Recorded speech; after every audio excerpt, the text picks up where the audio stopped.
لبيك اللهم لبيك لبيك لا شريك ইমাম হুসাইন হাতটাকে বাঁচাবার জন্য, কেননা কিয়ামতের দিনে কে কার সঙ্গে ছিল, কে কাকে সাপোর্ট করেছিল, হাত যেমন মিলালো সাপোর্ট হয়, সুইচে টিপলো তেমন সাপোর্ট হয়। এই শুনছেন না শোনেন? হ্যাঁ, ইসলামের ঘরের ছেলেদের বাঁচাবার জন্য বুঝাচ্ছি। অসুবিধা আছে তোমাদের? তোমাদের, আমার নেই। কানার কিবা রাত কিবা দিন, আমার দুনিয়ায় সব জায়গায় সমান। খাওয়ালো আল্লাহ তোমার, না খাওয়ালো আল্লাহ তোমার। কেন তোমায় ছেড়ে যাবো কোথায়? এই আছে কোনো জায়গা? তাহলে চালাক তো সে যে তার মালিকের কদরতি কদমে জীবনকে উৎসর্গ করে দিয়েছে, যে মালিক জীবনটাই তো আমার নয়, জীবনটা তো তুমি দিয়েছিলে। চালাক তো সে যে নিজে থেকে দিয়ে দেয়, দিয়ে দিলে মালিক যত্ন করে নিয়ে জান্নাতে রাখবে, আর যে দিতে চায় না তারটাও নেবে, নিয়ে জাহান্নামে ফেলে দেবে। শুনছেন তো? হযরত ইমাম হুসাইন হুজুর হাত বাঁচা দেন, এজিদকে সাপোর্ট করলেন না। যখনই সাপোর্ট করলো না, খবরটা এজিদের কাছে চলে গেল। এজিদ সঙ্গে সঙ্গে মদিনার গভর্নরকে চেঞ্জ করে দিয়ে একটা শক্ত জালিমকে বসিয়ে দিল। আজকে দুনিয়ায় কোন এলাকায় যদি কোন মানুষ কোন জালিম নেতার কথা না মানে, সঙ্গে সঙ্গে জালিম নেতা কি করে, ওই এলাকার নরম পুলিশকে সরিয়ে দিয়ে গরম পুলিশ বসিয়ে জ্বালায়। এটা সে এজিদের খসলো। এই অজে অসুবিধা হচ্ছে বলুন, ছেড়ে দিই। তাহলে শুধু ঘটনা বলে চলে যাচ্ছি, গায়ে গায়ে যাওয়ার দরকার নেই। সত্যটা জানার দরকার তো। আপনাদের উপরে শুধু জুলুম হয়েছে তা নয়, হকের পক্ষে নবীরা থাকাতে নবীদেরকে হত্যা করেছে, তা তোমাকে শুধু হত্যা করেছে তা নয়। হকের পক্ষে থাকার জন্য নবীদের পুরো পরিবারকে মেরে দিয়েছে, শুধু তোমাদেরকে তা নয়। তবুও তো তোমাদের উপরে কিছুই আল্লাহ লাইনে, এতেই ধৈর্য হারা। আহা,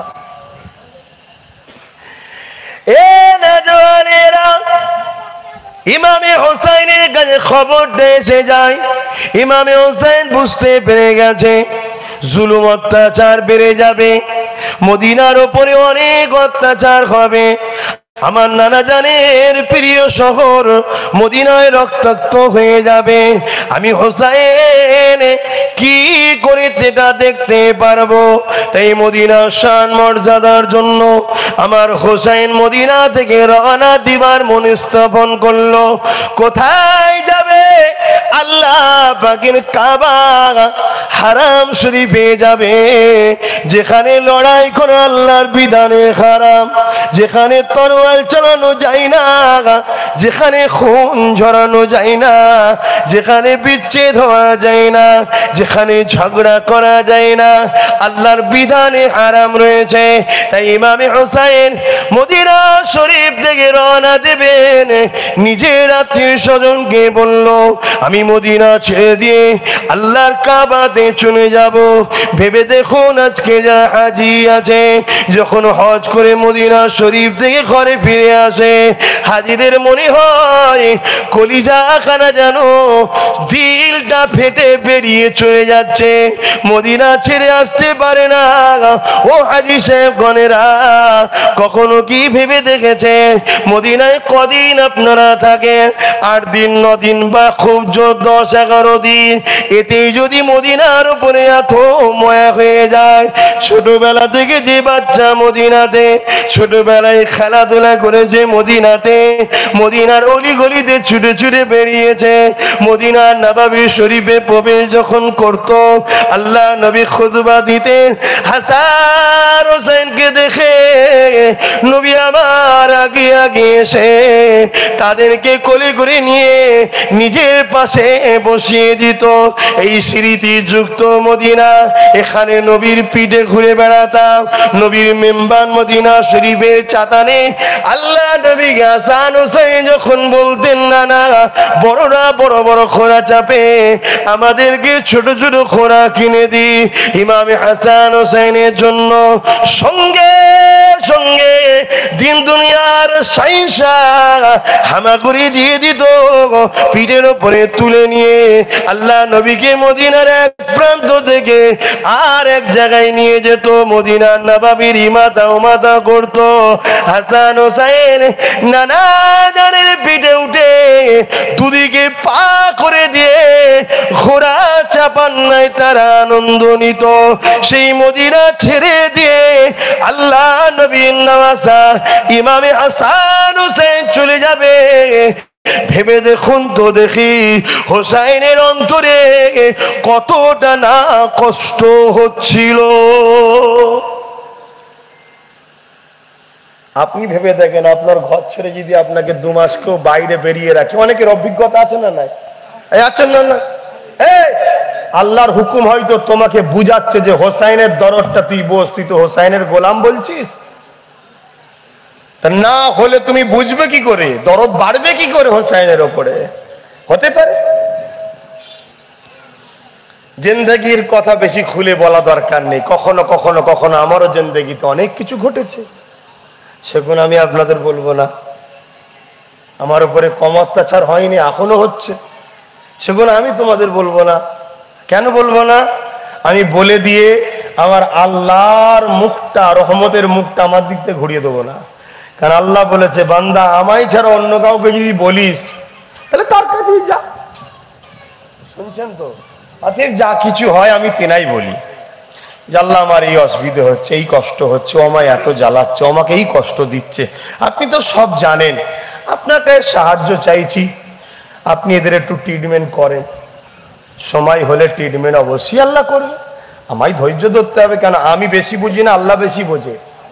কার কখন নাটটাইট দিতে হবে, কি ঢেলে করতে হবে, কি এটা আল্লাহ বেশি বোঝেন না আমি বেশি বুঝি? বলে দিয়েছি কখন কি করার তিনি করবেন, আমার বেশি ব্যস্ত হলে হবে না। আপনারা অনেকে আছেন বড্ড বেশি ব্যস্ত হয়ে যান, ব্যস্ত হলে হবে না। আপনি ভরসা রাখতে পারেন আপনার আল্লাহর উপরে। আপনার যদি দুনিয়ার কোনো বন্ধুকে যদি সত্যি আপনি ভালোবাসেন, আপনার যদি মনে হয় আমার সাথ দিয়ে ছাড়বে না কোনোদিন, এত বিশ্বাস, আর আপনি আল্লাহকে যদি বন্ধু করেন, ভয় খাবার কিছু নেই। এই যে আল্লাহকে বন্ধু করেন বললেন ঘেবড়ে যাবেন না যে আল্লাহকে বন্ধু করে কখনো। হ্যাঁ, আল্লাহ বলেছেন তোমরা আমার বন্ধু হও। জোরে বলুন সুবহানাল্লাহ। বন্ধু বলতে আপন, আপন, আপন।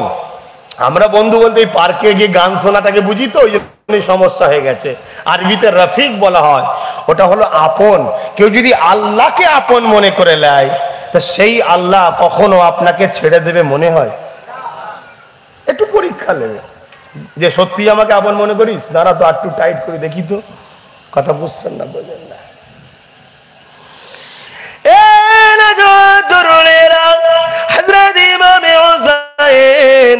হুজুর আমার এমন করে সঙ্গী সাথীদেরকে নিয়ে সর্বপ্রথম তিনি নবী পাকের রওজা মুবারকের মধ্যে প্রবেশ করলেন।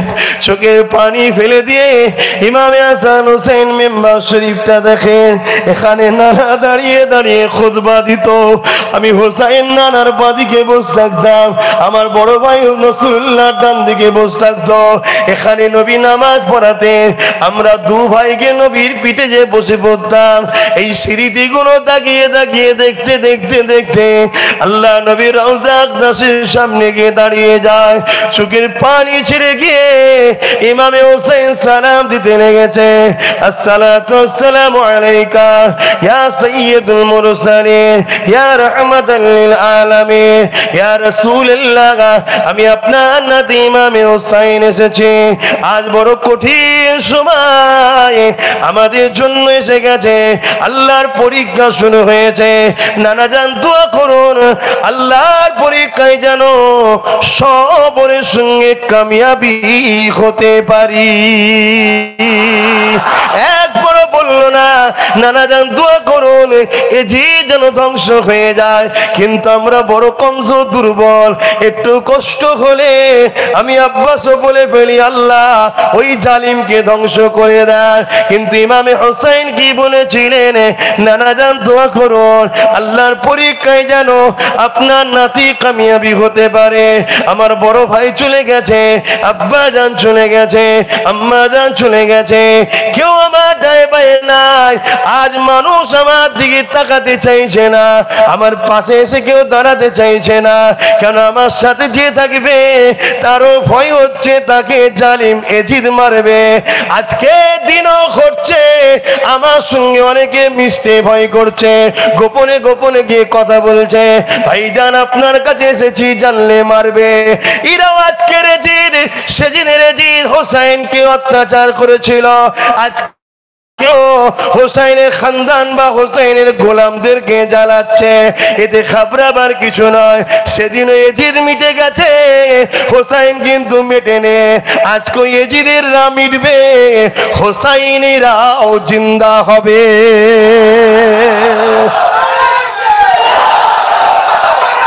আল্লাহ জিন্দাবাদ।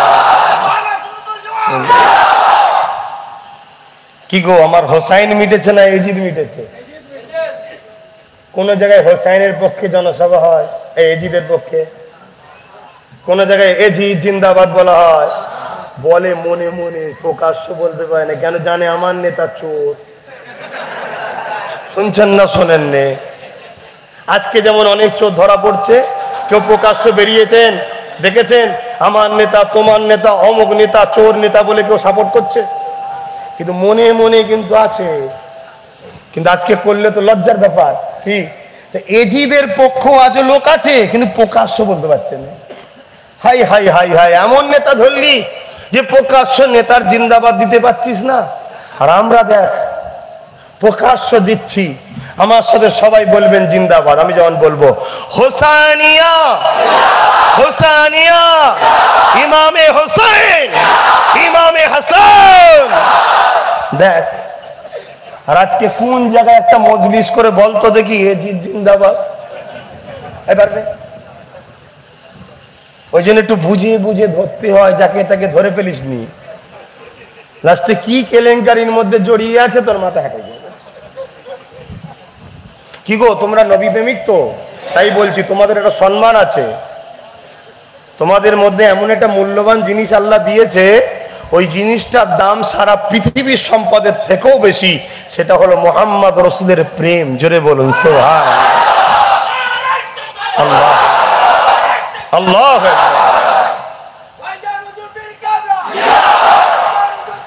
আস্তে। ওই প্রেমিক হয়ে এমন জায়গায় বসো না, এমন জায়গায় ওঠো না, এমন কথা বলো না, এমন লোকের সঙ্গে মেশো না, এমনকে সাপোর্ট করো না যাতে নিজের কাছে একদিন লজ্জিত হবে, আর তোমার উঠবে যখন কিয়ামতের দিন তাদের সঙ্গে না উঠতে হয়। ওই জন্য একটু বুঝে রেখো। জানি না এটাকে লোক কোন নজরে দেখে, আমার দিলের মধ্যে যেটা হয় আমি সেটা বলছি। আমি যখন কোনো জায়গায় যাই, হয়তো ভিআইপি টিআইপি কেউ আছে, দুনিয়ার ভিআইপি, আপনাদের বুঝাবার জন্য বলছি। আমার কাছে ভিআইপি কে জানেন? যে তাহাজ্জুদ পড়ে, যে মা বাপকে ভালোবাসে, যার উপরে তার স্ত্রী খুশি, সে হল আমার কাছে ভিআইপি।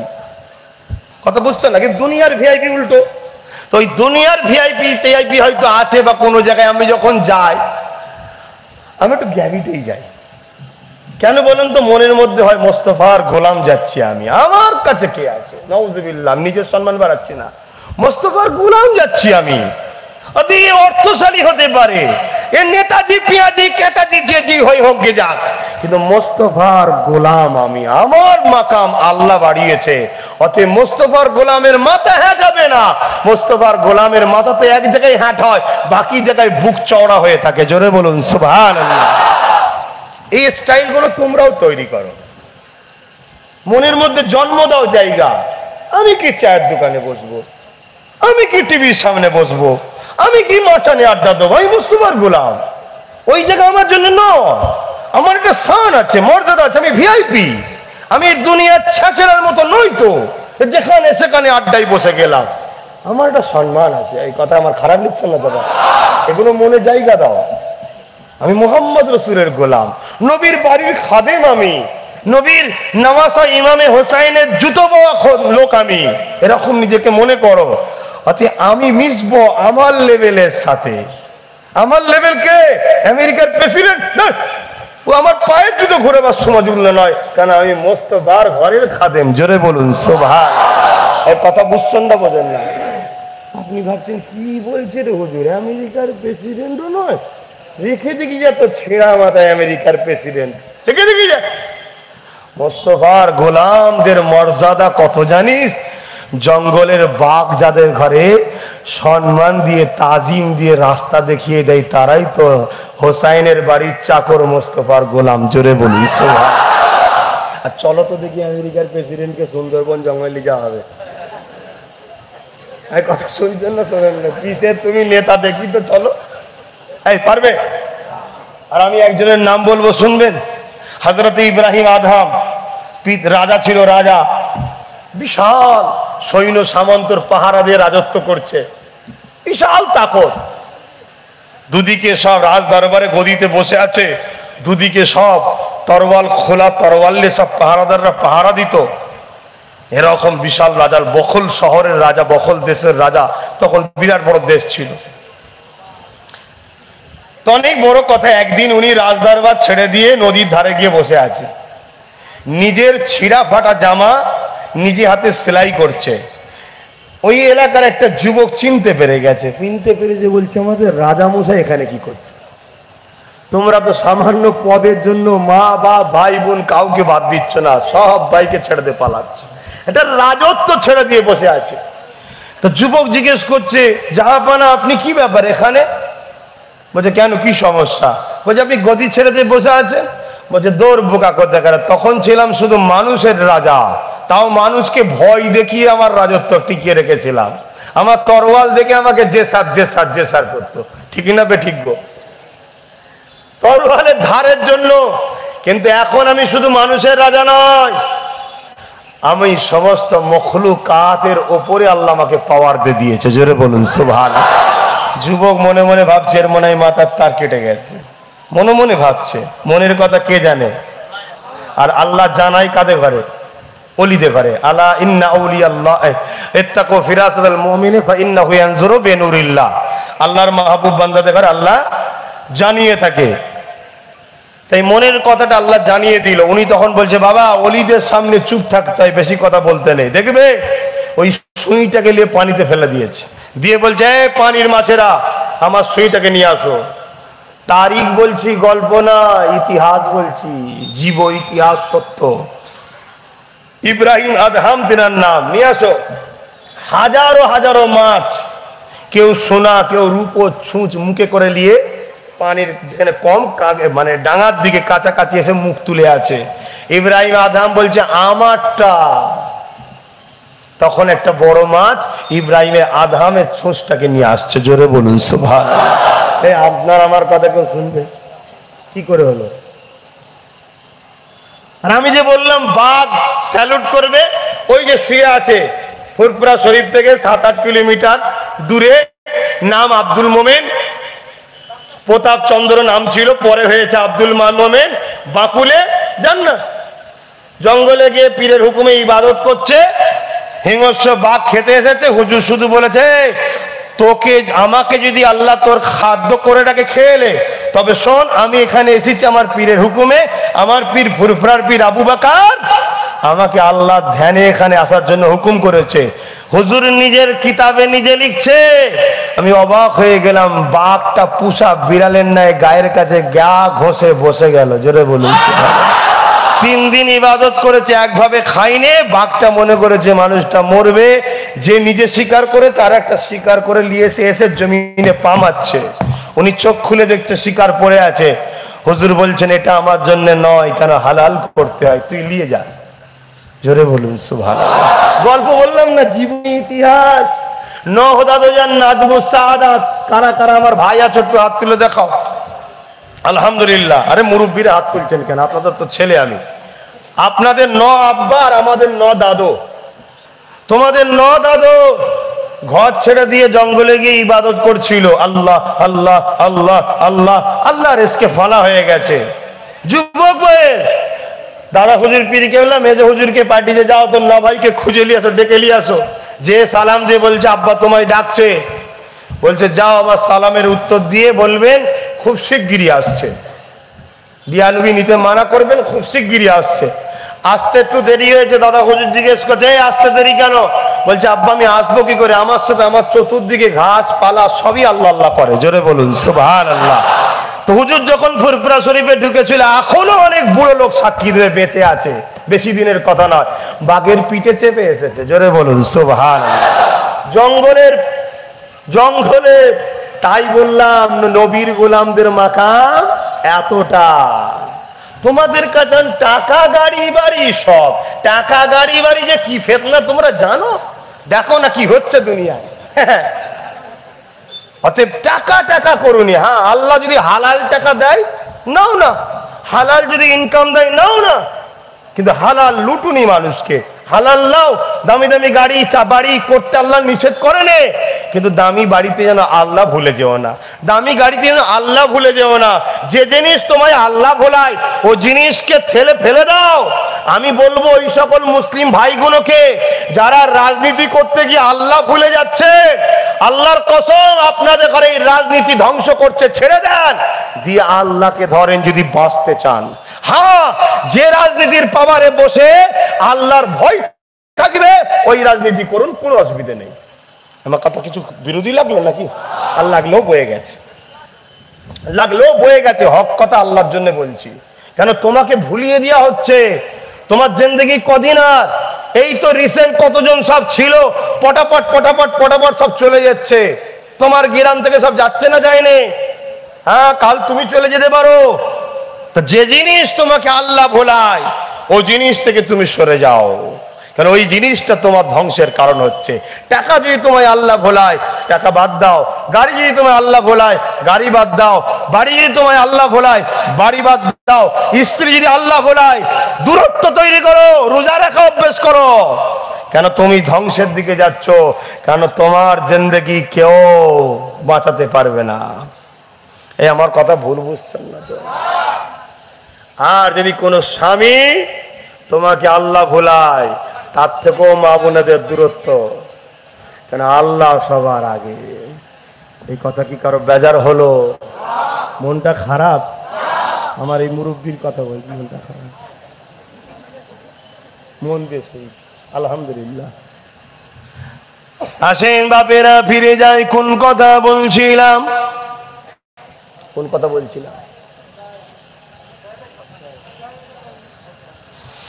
ইমামে হোসেন হুজুরের কথা আর একটু বলি, আর বলবো কি করে, হয়ে গেছে সময় সংক্ষেপ।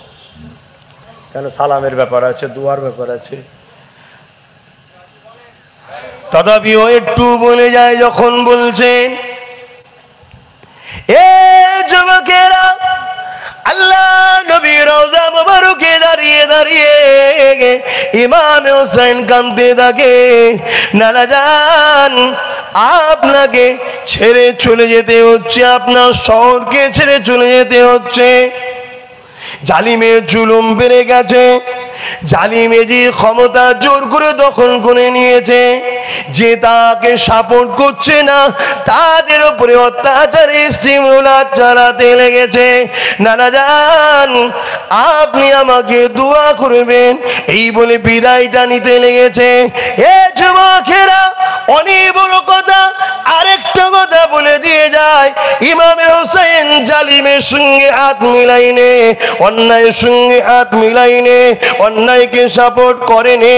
এই হাত না মিলানোর জন্য ইমামে হোসেনের শের মুবারক খানা দেহ থেকে জুদা হয়ে গেছে।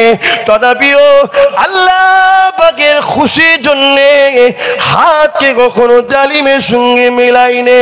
যে হোসেন হাতের হিফাজত করেছে, আমার আল্লাহ পাক ওই হোসেনের হাতকে হিফাজত করে দিয়েছে। কেননা কারবালার ঘটনায় ইমামে হোসেনের শের কদমের মুবারকের আলোচনা আছে, ইমাম হোসেনের জিসম মুবারকের আলোচনা আছে, হাতের আলোচনা কোনো জায়গায় হয়নি। না জানি আল্লাহু আলাম, আল্লাহ ওই দুই হাতটাকে তিনি হিফাজত করে নিয়েছে। কেন শয়তানদের অনেক রকম শয়তানি থাকে, হতে পারে ইমামে হোসেনের হাত মুবারককে কেটে নিয়ে এজিদ নিজের হাতে হাতটা লাগিয়ে দিয়ে বলতো, যাক জিন্দা হোক চাই যাই হোক, ইমামে হোসেনের হাত তো হাতের উপরে লাগিয়ে দিলাম। তাই আল্লাহ পাক ইমামে হোসেনের হাতকে হিফাজত করে তুলে নিয়েছে।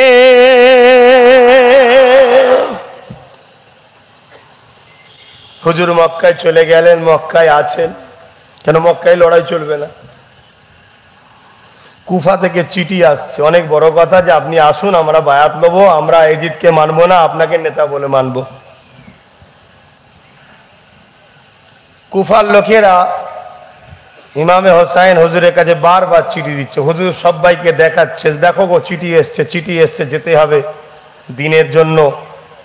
সবাই বলছে না আপনি যাবেন না। একটা লাস্টে চিঠি এসছে, যে চিঠিতে হাজার হাজার লোকের সই আছে, বলেছে যদি আপনি না আসেন তাহলে কিয়ামতের দিনে আপনার নানাকে আমরা বলবো যে সত্যের পক্ষে হোসাইন ছিল, হোসাইনের কে আমরা মেনে নিতে চেয়েছিলাম, কিন্তু ইমাম হোসাইন আমাদের কাছে আসেনি, তাই আমরা বাধ্য হয়ে এজিদকে মেনেছিলাম। হোসাইন আপনার নানাকে শোনাবো। শরিয়াতের মসলা শোনেন, কেউ ভালো পানি চাইছে, আপনি তাকে ভালো পানি দিলেন না, সে যদি বাধ্য হয়ে ড্রেন থেকে নোংরা পানি খায়, তার জন্য আপনিও জিম্মেদার। শুনছেন তো? আর কেউ নোংরা পানি খাচ্ছে, আপনি তাকে যদি বারণ করেন যে ওই পানিটা নোংরা খেও না, শরিয়াতের হুকুম হচ্ছে ওকে বারণ করার সাথে সাথে তোমাকে ভালো পানি দিতে হবে। তাই এজিদ যেমন খারাপ পানি, ওকে আপনি বায়াত নেননি, সাহাবারাও বায়াত নেয়নি, তাহলে আমাদেরকে একটা ভালো পানি দিতে হবে। তো সেই ভালো পানিটা হচ্ছে আপনিও আসবেন না, আর ওরও বায়াত নিব না, তাহলে বাধ্যই আমাকে খারাপ পানিটা নিতে হবে। কথা বুঝাতে পারছি? নানা জানকে কিয়ামতের দিন আপনার বিরুদ্ধে রসুলকে নালিশ জানাবো। ইমামে হোসাইন তখন বললেন, আমার আর দেরি করা যাবে না, যেতে হবে। তখন সাহাবা হুজুররা পরামর্শ দিল, যাও তাহলে এক কাজ করেন, আপনার ভাই হযরতে মুসলিমকে পাঠান, আগে যে দেখো। আর হযরতে মুসলিম হুজুরের দুটো বাচ্চা ছিল, একটা মোহাম্মদ আর একটা ইব্রাহিম। দুটো বাচ্চা সর্বসময় মুসলিম হুজুরের সাথে থাকতেন। তাই ইমামে হোসাইন হুজুরকে বললেন, হুজুর ইজাজত যদি দেন বাচ্চা দুটোকে নিয়ে যাব। সাথে করে নিয়ে গেলেন। যাবার পরে যখন কুফায় পৌঁছালেন, প্রায় 10-12 হাজার মানুষ ওনাকে ইস্তেকবাল করলো, সম্মান করলো। কিছু কম বেশি 15,000-এর উপরে মানুষ ওনার হাতে বায়াত নিলেন, যে আমি হোসাইনের পক্ষ থেকে আপনাকে খলিফা হিসাবে বায়াত নিচ্ছি, লিডার হিসাবে, নেতা হিসাবে মেনে নিচ্ছি। পরিস্থিতিটা ভালো না খারাপ ভাই? তাই হুজুর চিঠি করে দিলেন, তখন তার ফোন ছিল না, যে ভাই হোসাইন মহল খুব ভালো, আপনি আসুন। চিঠি ছেড়ে দেওয়া হলো। ঠিক এমনই সময় খবরটা এজিদের কাছে চলে গেল, যে ওখানে যে গভর্নর ছিল সে এজিদেরই গভর্নর, কিন্তু নবী বংশের উপরে কড়া ছিল না, নরম। আজও বহুত লোক বিভিন্ন দল করে, কিন্তু আমাদের বেলাতে ওরা কিন্তু কড়া নয়, নরম হয়ে এখনো আছে। আছে না নয়? বহুত লোক আছে। সেদিনও ছিল এমন লোক, এজিদের পক্ষে ছিল, এজিদের গভর্নর ছিল, এজিদের বিভিন্ন পদে ছিল, কিন্তু ইমামে হোসাইনের বিরুদ্ধে কড়া বা শক্ত ব্যবহার করতো না। এইটা এজিদের কাছে চলে গেল খবর। এজিদ সঙ্গে সঙ্গে কি করলো, ওকে চেঞ্জ করে দিয়ে এক জালিম বদমাইশ সন্ত্রাসকে সেখানে নিযুক্ত করে দিল। কিন্তু সে এত কুফার মহল ঠিক ছিল, সে ঢুকতে পারত না। সে যেদিক দিয়ে হোসাইন হুজুর যাবে সেই দিকের রাস্তা দিয়ে বিভিন্ন সেজে রাত্রিরে ঢুকতে লাগলো। আর কুফার লোকেরা তো হোসাইন হুজুরের অপেক্ষায় ছিল, ভাবছে তো হোসাইন হুজুর এসছে ঘোড়া করে, তাই ইস্তেকবাল দিয়ে নিয়ে যাচ্ছে। আর সন্ত্রাস বদমাইশটা চুপ করে কিচ্ছু বলেনি, ওই ইস্তেকবাল নিয়ে গভর্নর অফিসে ঢুকে গিয়ে ওপরে উঠে গিয়ে বলছে, আমি তোমাদের হোসাইন নয়, আমি এজিদের পক্ষ থেকে এসছি। কুফার মানুষ রেগে গেল, এমন একটা অবস্থা, গভর্নর অফিস ভেঙে যাবে। শয়তানদের অনেক বুদ্ধি থাকে, তো শয়তানরা সঙ্গে সঙ্গে কি করলো, প্রতিটা দলের গোত্রের বংশের যেটা বলেন বা টিমের মাথা যারা আছে তাদেরকে ডেকে নিল, মিটিং করলো। আজকের দিনেও দেখেন বদমাইশরা কি করে, প্রতিটা সংগঠনের মাথাগুলোকে ডাকে, গোপনে ডেকে ঠান্ডা করে, ঠান্ডা ফান্ডা খাইয়ে মোটা মোটা টাকা দিয়ে ছেড়ে দেয়। সে তখন এসে নিচের তলায় বলে, ঠিক আছে দেখছি। অতলা পাচ্ছিস কেন? ঠিক আছে দেখছি। সেদিনও ঠিক এইভাবে কিনা হলো। কথা বুঝে আসছে না? নাই, এ সব ভাব যুগ যুগ ধরে চলে আসছে। ইতিহাস পড়ুনি, জানুনি, তাই বুঝতে পারছো না। আরো বহুত ইতিহাস আমরা জানি, যেসব ইতিহাস বললে আজকে তোমাদের চোখের সামনে ঘটছে, তোমরা মনে করবে কেন অলরেডি ঘটছে, তো সব মিলে যাবে। কিন্তু তোমাদের শোনার ধৈর্য নেই, আর আমরা বললো তোমাদের যখন ধৈর্য নেই, আর আমরা বলি বা কি করে, বলতে পারছি না। আজকের দিনে যেটা বলতে চাইছি, এদিকে ইমামে হোসাইন হুজুর পরের দিনে যখন নামাজ পড়তে গেলেন কুফার জামে মসজিদে, দেখছে নিজের দুই ছেলে ছাড়া আর কেউ নেই। শুনছে, ধোকা দিল না? দিল না? জোরে বলেন। আমি আব্বাস সিদ্দিকের ইতিহাস জেনেই কিন্তু আপনাদের সঙ্গে মিশছি। আমি জানি আজ লাখ লাখ কালকে ধোকা দিতে পারে। শুনছেন না শোনেন নেই? তাহলে আমি কেন এরকম করছি? কার জন্য হোসাইন হুজুর করেছিল বলুন? কার জন্যে? আমি আল্লাহর জন্যই করছি। আমার হোসাইন আমায় শিখিয়েছে যে আল্লাহর জন্যে করো, থাকলে একসাথে করো, না থাকলে একা করো, তোমায় করতে হবে তোমার মালিকের জন্য, তাই করছি। তবে আশা রাখছি আজও দুনিয়ার বুকে হোসাইনিদের সংখ্যা কম নাই, আছে না? নাই। যদি না থাকতো তাহলে তো আল্লাহ কবি দাজ্জালকে পাঠিয়ে দিত, দিয়ে ধ্বংস করে দিত। কথা বুঝে আসছে না? নাই। আল্লাহ পাক এখনো আমাদেরকে রেখেছে, কিন্তু আমাদেরকে শেষ করার জন্য তিনটে পলিসির অবলম্বন করছে। তিনটে পলিসি। প্রথম নম্বর হচ্ছে ধন দৌলত, অর্থ, লোকদেরকে কিনে লাও। আর এই সব কিছুর উপরে একটা পলিসি এরা প্রথম করেছে। সেই পলিসিটা কি? এরা প্রকৃত যারা নবীর পক্ষে দাওয়াত দেয়, ইসলামের পক্ষে দাওয়াত দেয়, তাদের থেকে মুসলমানদের ঘরে সরাবার এরা প্ল্যান করছে, যাতে শিক্ষাটা না পায়। তাই শিক্ষা প্রতিষ্ঠানগুলোকে, মাদ্রাসাগুলোকে সন্ত্রাস বলছে, তৈরি হচ্ছে বলছে। দেখছেন না? শোনেন না কেন? উদ্দেশ্য হচ্ছে আলেম না বাহির হয়। আলেম বাহির হলে কোরআন সুন্নাহর কথা বলবে, এই যুবকগুলো সব জেগে যাবে। গুনাহগার হলো, বেঈমান কিন্তু হবে না। আর বেঈমান যতক্ষণ না হচ্ছে ততক্ষণ এদেরকে কোনোদিন মিটানো যাবে না, যাবে না, যাবে না। জোরে বলুন সুবহানাল্লাহ। লাখো গুনাহ যদি করে থাকে, ঈমান যদি থাকে, একেবারে শেষ সময়ের বিপদে পড়ো, করুণ অন্তরে যদি একবার বলে আল্লাহ, এত দয়ালু মালিক, সঙ্গে সঙ্গে সাড়া দেবে। জোরে বলুন সুবহানাল্লাহ। আর সাড়া দিয়ে দিলেই সাহায্য আসবে। সাহায্য আসলেই পৃথিবীর কোনো পাওয়ার এদেরকে মিটাতে পারবে না। তাই এদের সর্বপ্রথম টার্গেট হলো ধর্মীয় শিক্ষা প্রতিষ্ঠানগুলো থেকে মুসলমানদের ঘরে সরাও। তাই সরাতে গিয়ে মসজিদ মাদ্রাসাগুলোকে সন্ত্রাসের আখড়া কখনো বলছে, কখনো জলসাগুলোকে বন্ধ করে দিচ্ছে, কখনো আলেম ওলামাদের ঘরে ধরে ধরে বন্দি পর্যন্ত করছে। শুধু বাংলা দেখলে হবে না, তোমাকে ভারত দেখলে হবে না, তোমাকে পৃথিবীর খবর রাখতে হবে। এই রাখো পৃথিবীর খবর, না হয় তুমি চলতে পারবে না, হোঁচট খেয়ে পড়ে যাবে। পৃথিবীর খবর নাও। ভালো ভালো যারা হকের পক্ষে মানুষকে মেসেজ দেয়, যারা এই সমাজকে এডুকেশনের দিকে ডাকে, এই সমাজকে বিজ্ঞানী বানাতে চায়, এই সমাজকে আইপিএস অফিসার বানাতে চায়, এই সমাজকে জজ উকিল দিতে চায়, বানাতে চায়, যারা এই সমাজকে প্রকৃত আল্লাহর দাসত্ব করা শেখাতে চায়, এই সমাজের অন্তরে যারা প্রকৃত ঈমানের নূর ভরে দিতে চায়, তাদের মধ্যে আকসার লোকেদের উপরে আজকে একদল লোকেরা জুলুম চালাচ্ছে। খেয়াল করে দেখুন।